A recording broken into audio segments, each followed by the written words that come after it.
You hit $10,000 and then you got scared because nobody told you what happens next. They just said save money, like that's the finish line. It's not. 10,000 is when the real game starts, and most people fumble it in the first 60 days. This is Professor Chalkman. I've watched hundreds of people hit this milestone, and I've seen exactly two types of outcomes. Either they turn that 10 into 20, 30, 50, or they're back at zero within a year, wondering what the hell happened. So let me walk you through what actually happens after 10,000. Not the Instagram version, the real version. Picture this. You check your bank account one morning, $10,200. You stare at it. For the first time in your life, you've got a comma in your balance, and you feel powerful, like you finally made it. You walk around different that day, you know? Haha, you ever notice that? When you've got money in the bank, even your posture changes. You're standing taller. You're ordering the guac. You're thinking, yeah, I'm good with money now.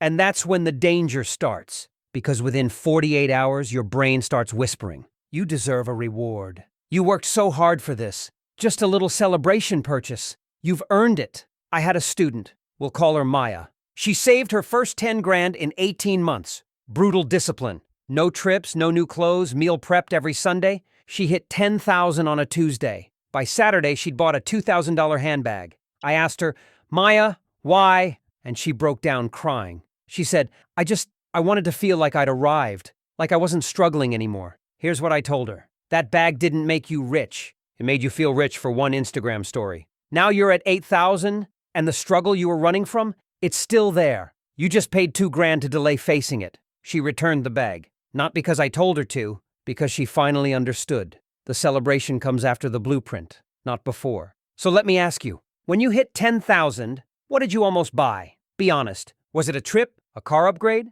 A small shopping spree that somehow hit 1,500? Yeah, I know. Here's the second thing that happens. You start thinking 10,000 means you're safe. It doesn't. 10,000 is a cushion, not a fortress. One medical emergency, one car breakdown, one layoff, and it's gone. I watched a guy named David learn this the hard way. Saved 11 grand over 2 years. Felt invincible. Stopped his side hustle because, he finally had breathing room. 3 months later, his company downsized. He was unemployed for 5 months. By month 4, he called me, voice shaking. Professor, I'm at $900. How did this happen so fast? I'll tell you how. He thought 10,000 was the destination. It's not. It's the starting line for the next race. And if you're not already running when that race starts, you're getting lapped. All right, so here's what actually happens if you do this right. You hit 10,000, you take a breath, and then you immediately shift your identity. You're no longer someone trying to save. You're now someone who builds wealth.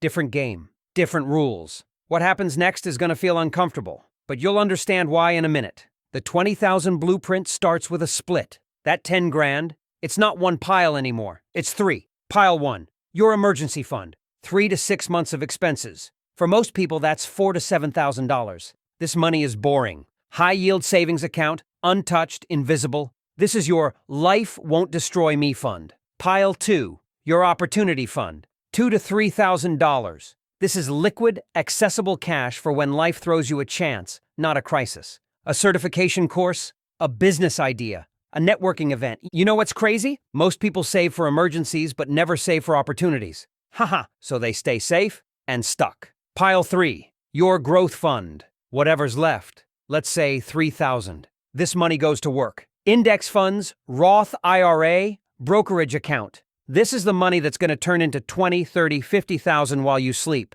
But here's the thing nobody tells you. You ever notice how people will research a $70 vacuum for 3 hours? But they'll put 10 grand in a savings account earning 0.01% interest and call it safe? Haha, wild. Look, I'm going to be honest with you. The first time I had to split my money like this, I hated it. Because in my head, I had $10,000. On paper, I had $4,000 in emergency, $2,000 in opportunity, $3,000 invested. And suddenly I felt broke again. But that feeling? That's growth. That's you realizing that wealthy people don't hoard cash, they allocate it.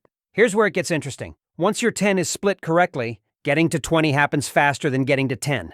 I'm serious. Let's say it took you 18 months to save 10,000. That's about $550 a month. Now, your 3,000 in the market is growing at an average 8% annually. That's $240 a year in growth while you do nothing. Your opportunity fund helps you take a weekend course that increases your income by $200 a month. That's $2,400 a year. Suddenly, you're not just saving $550 a month. You're saving $550, plus earning $200 from investments, plus making an extra $200 from skills. That's $950 a month flowing toward wealth. At that rate, you hit $20,000 in 10 months. Not 18, 10. This is what people don't get. The first 10 is discipline. The second 10 is momentum. But here's the real secret. The blueprint isn't about the money. It's about who you become while building it. I had a student, Jason, hit $10,000 at age 28, followed the blueprint, split it up, invested, built his opportunity fund. 6 months later, he called me. Not about money. He said, "Professor, I walked away from a $1,200 couch yesterday.